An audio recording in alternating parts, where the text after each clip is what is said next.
you know, you grew up in South Africa. You lived during a period of apartheid.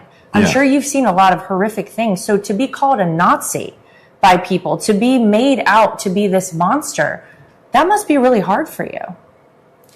Well, I mean, look, it's a relentless propaganda campaign, which obviously President Trump has experienced for a very long time, 20 years, maybe longer. And politics is a blood sport. So they're going to come up with whatever attacks they can to destroy the public perception of someone. Now, obviously, I've not harmed anyone in my life. I'm not. So it's an outrageous thing to claim that I'm a Nazi, because the issue with Nazis was not their mannerisms or their choice of dress, but the fact that they killed millions of people. That's the issue. They've also called President Trump a Nazi, and I think there was one publication that said he's worse than that President Trump is worse than Hitler, Stalin, and maybe Mao combined. And I'm like, but he also is not a violent person, and in fact has done a lot to prevent wars and stop wars, which is the very opposite of being a Nazi, actually. Right. Ironic how that works out. Yes, but it is disappointing how well propaganda works. Yeah. If you repeat a lie, the sort of he's a Nazi lie enough times, some people actually believe it.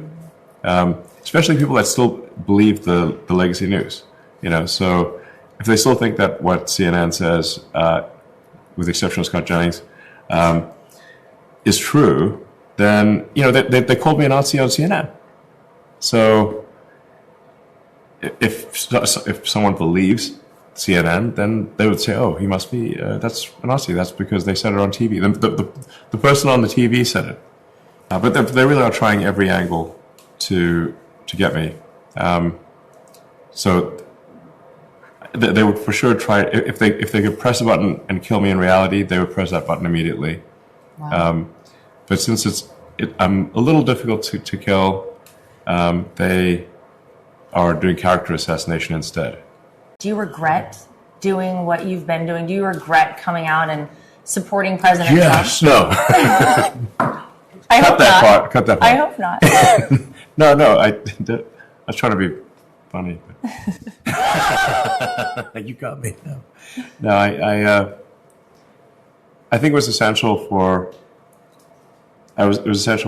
President Trump to win, to ensure that America remained great, so that we reach greater heights. Really, some very basic things need to happen. We need to have, obviously, a secure border. We need to have safe cities where you can walk around without fear of being attacked. We need to have sensible spending.